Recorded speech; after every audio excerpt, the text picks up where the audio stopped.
तो हेलो नमस्कार दोस्तों, स्वागत है हमारे यूट्यूब चैनल पर जिसका नाम है टेक्नो बाय मिलन। अगर आप लोग छत्तीसगढ़ राज्य ओपन स्कूल से 12वीं का एग्ज़ाम दिला रहे हो और इतिहास सब्जेक्ट लिए हो और उसका मॉडल पेपर ढूंढ रहे हो तो बिल्कुल सही वीडियो पर आए हो, क्योंकि मैं आज बताने वाला हूँ जो 12वीं का इतिहास पेपर का मॉडल पेपर है तो कौन कौन से क्वेश्चन आए थे उसके बारे में। तो पूरी डिटेल बाय डिटेल इस वीडियो के माध्यम से बताने वाला हूँ। वीडियो को पूरा एंड तक देखना है। अगर इसका PDF चाहिए तो वीडियो के डिस्क्रिप्शन में मेरा व्हाट्सअप नंबर है, उसके माध्यम से ले सकते हो। तो यहाँ पर देख सकते हो मॉडल प्रश्न पेपर, मॉडल प्रश्न पत्र है पहला, उसके बाद कक्षा 12वीं है। विषय इतिहास होने वाला है। समय आप लोगों को 3 घंटा मिलने वाला है। पूर्णांक होने वाला है 100 नंबर का, ठीक है।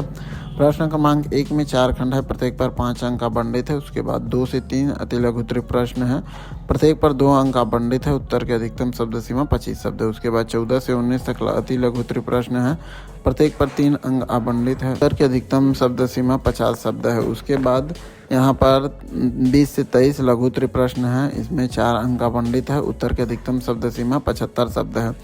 उसके बाद प्रश्न क्रमांक 24 से 25 दीर्घ उत्तरीय प्रश्न है, प्रत्येक पर 5 अंक आवंटित है। उत्तर का अधिकतम शब्द सीमा तो 100 शब्द है, ठीक है। लास्ट है 26 से 27 दीर्घ उत्तरीय प्रश्न है, प्रत्येक पर 6 अंक आवंटित है। उत्तर का अधिकतम शब्द सीमा 150 शब्द है।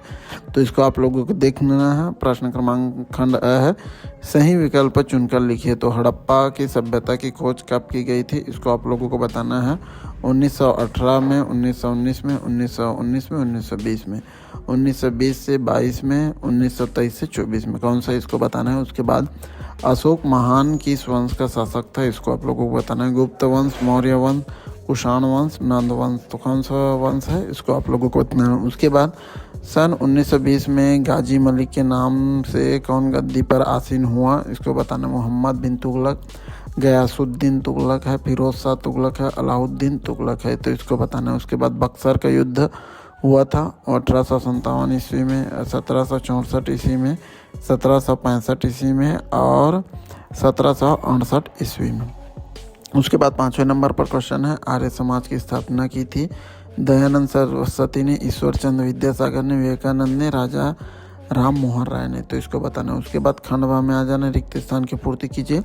समुद्रगुप्त का उत्तराधिकारी खालिस्तान था, कौन था, इसको बताना है। 1 नंबर मिल जाएगा इसमें। उसके बाद दूसरे नंबर पर खालिस्तान के शासन काल में तिरुपति मंदिर का निर्माण हुआ था, तो इसको बताना है कि इसके काल में। अर्थशास्त्र की रचना खालिस्तान ने की थी, किसने की थी, इसको बताना है। उसके बाद मुसोलिनी के सैन्य दलों को खालिस्तान कहा जाता है, तो क्या कहा जाता है, इसको आप लोगों को बताना है। उसके बाद अक्सर उत्तम चारागाह भूमियाँ खालिस्तान के किनारे होती है, इसको आप लोगों को बताना है। उसके बाद खंड सा है, एक शब्द में उत्तर दीजिए। प्रसिद्ध पशुपति मुद्रा किस स्थान में मिली है, किस स्थान से मिली, इसको बताना है 1 शब्द में।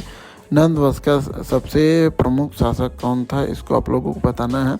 18वीं शताब्दी में उच्च शिक्षा का माध्यम क्या था, इसको बताना है। बुद्ध ने अपने उपदेश किस भाषा में दिए थे। और लास्ट है, पोर्ट विलियम कॉलेज की स्थापना किसने की थी, इसको 1-1 शब्द में सभी का उत्तर बताना है। उसके बाद सही जोड़ी मिलाइए, तो सही जोड़ी यहाँ पर देख सकते हो। सुकर्णो 1939, हिटलर 1917, द्वितीय विश्व युद्ध, विस्टन चर्चिल, बोल्शेविक क्रांति है, इंडोनेशिया है, ब्रिटिश प्रधानमंत्री जर्मनी है, तो इसको आप लोगों को देख लेना है। उसके बाद ताम्रपाषाण युग में औजारों के निर्माण के लिए किस सामग्री का उपयोग होता था, इसको आप लोगों को बताना है। गांधार शैली के प्रमुख संरक्षक कौन थे, इसको आप लोगों को बताना है। उसके बाद 4थे नंबर पर सल्तनत काल का पतन कब शुरू हुआ था, इसको यहाँ पर बताना है। उसके बाद किस महिला शासक ने मुगलों से युद्ध किया, अपने किस प्रदेश पर राज किया, इसको आप लोगों को बताना है। उसके बाद पीर कौन थे, तो इसको आप लोगों को बताना है पीर कौन थे। उसके बाद प्रश्न क्रमांक 7वां है, हड़प नीति यानी विलय नीति का प्रतिपादन किस गवर्नर जनरल ने किया था, इसको आप लोगों को बताना है। उसके बाद दोहरी शासन प्रणाली क्या होती है, प्रश्न क्रमांक 8वां, इसको बताना है। उसके बाद 9वें नंबर पर आ जाना है, भारतीय राष्ट्रीय कांग्रेस की स्थापना कब और किसने की थी, इसको आप लोगों को बताना है, ठीक है। उसके बाद धुरी राष्ट्र में कौन कौन से देश सम्मिलित थे, इसको आप लोगों को बताना है। नेक्स्ट क्वेश्चन 11वें में आ जाना है, शहरीकरण से आप क्या समझते हैं, इसको सही और सटीक शब्दों में आप लोगों को बताना है, ठीक है। उसके बाद 12वें नंबर पर आ जाना है। 12वें नंबर पर क्या क्वेश्चन है, राजा द्वारा कृषि की फसल पर कितना कर लिया जाता था, इसको आप लोगों को बताना है, ठीक है। तो देख लेना आप लोगों को, राजा द्वारा कृषि पर कितना, फसल पर कितना टैक्स लिया जाता है। उसके बाद 13वें नंबर पर आ जाना है कलमकारी से क्या अभिप्राय है आप लोगों को बताना है। उसके बाद 14 नंबर पर वर्णाश्रम क्या है व्याख्या करना है। उसके बाद महमूद गजनवी कौन था, उसने भारत पर आक्रमण क्यों किया, इसको बताना है। उसके बाद 16 नंबर पर प्रथम विश्व युद्ध के तत्कालिक कारणों को समझाइए, क्या क्या कारण है। उसके बाद अंग्रेज फ्रांसीसी संघर्ष में अंग्रेजों की सफलता के 3 कारण आप लोगों को बताना है कौन कौन से हैं। उसके बाद 1945 ईस्वी के बाद कौन से महाद्वीप अविकसित थे और क्यों थे, इसको आप लोगों को बताना है, यहाँ पर देख सकते हो।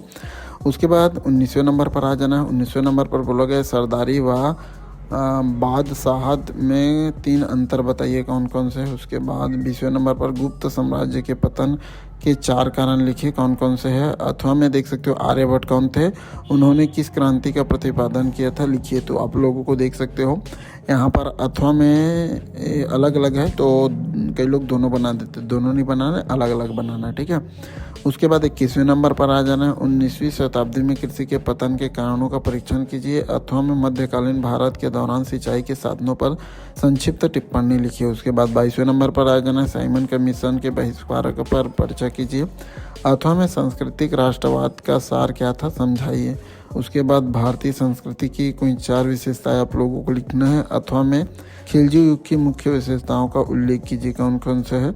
उसके बाद 24वें नंबर पर आ जाना है पूरा पाषाण युग के दौरान उपयोग किए जाने वाले औजारों की प्रमुख विशेषताएं लिखिए और उपयोग लिखिए कौन कौन से, ठीक है। अथवा में हड़प्पा वासियों के धार्मिक जीवन के संबंध में कुछ प्रमुख विशेषताओं का उल्लेख कीजिए कौन कौन से है। उसके बाद 25वें नंबर पर आ जाना है क्या अमीरों और गरीबों का अंतर आज बढ़ रहा है या कम हो रहा है, उल्लेख कीजिए, ठीक है। अथवा में देख सकते हो यह कहना क्यों उचित है कि 20वीं सदी की चीनी क्रांति की महानतम क्रांति रही है, इसको आप लोगों को बताना है, ठीक है। उसके बाद 26वें नंबर पर गांधी जी द्वारा 1920 में चलाए जाने वाला असहयोग आंदोलन के प्रमुख कारणों का उल्लेख कीजिए कौन कौन से है। अथवा में साम्यवादी साम्राज्य के घोर विरोधी है क्यों, स्पष्ट कीजिए। उसके बाद 27वें नंबर पर आ जाना जारकालीन के रूस में किसान अभिजात वर्ग से असंतुष्ट क्यों थे, कारण बताइए। अथवा में शीत युद्ध के लिए जिम्मेदार कुछ कारकों का उल्लेख कीजिए कौन कौन सा है। तो यहाँ पर देख सकते हो मैंने पूरा बता दिया है और सही सटीक और सही शब्दों में लिखना है, जितना बोला गया है उतना लिखना है और पूरा देख सकते हो मैंने बता दिया है खालिस्तान से लेकर जो है ऑब्जेक्टिव पूरा, ठीक है। मॉडल पेपर है, इसको देख लेना है। इससे पहले आप तैयारी की हो उसको भी अच्छे से देख लेना है, नोट्स बनाए हो तो उसको देख लेना है, एक बार बना के देख लेना है। ए सेट है और वीडियो अच्छा लगा होगा और जो पेपर दिला रहे हो ओपन स्कूल का और इतिहास सब्जेक्ट लिए है 12वीं में तो उसको शेयर जरूर करना, क्योंकि ये लास्ट पेपर होने वाला है